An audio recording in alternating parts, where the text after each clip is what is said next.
បាទសួស្តីទៅកាន់អ្នកទាំងអស់គ្នាសម្រាប់ថ្ងៃនេះខ្ញុំមកធ្វើបានរបៀបបត់បង្ហាញអំពីរបៀបនៃការភ្ជាប់ជាមួយនឹងទូរស័ព្ទដៃយើងជាមួយនឹងប្រភេទ counter digital HGVX 2026របស់យើងទាំងអស់គ្នាជាងកាមេរ៉ាកាត់ចូលមកអញ្ចឹងដំបូងអតិថិជនត្រូវមានកម្មវិធី app ជាមួយនឹង iLink យើងត្រូវតែបើក Bluetooth ជាមួយនឹង Wi-Fi ហ្នឹងគឺយើងបើក on តែម្ដងយើងបើកតែមកយើងចូលជាមួយនឹងកម្មវិធី iLink ហ្នឹងហើយយើងយកពាក្យ scan QR code បាទហើយយើង scan ជាមួយនឹងទូរស័ព្ទដៃយើងទៅអញ្ចឹងវានឹងធ្វើការ connect គឺ connect ជាប់ហើយបងប្អូនបាទគឺជាប់ហើយអញ្ចឹងជាក់ស្ដែងគឺ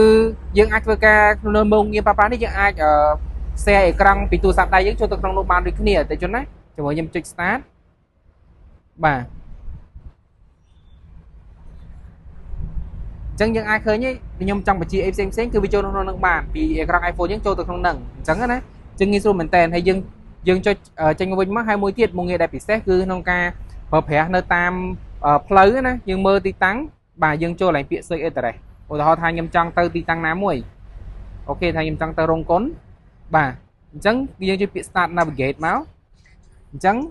អេក្រង់យើងនៅបង្ហាញទិន្នន័យទីតាំងដែលយើងត្រូវជិះតាមផ្លូវបាទមានរយៈចម្ងាយផ្លូវណាត្រូវបត់អីគឺងាយស្រួលមែនទែនបងប្អូនអញ្ចឹងគឺទំនើបជាមួយនឹងប្រភេទម៉ូតូយើងស្រីថ្មី HGVX 2026ណាបងប្អូនគ្នា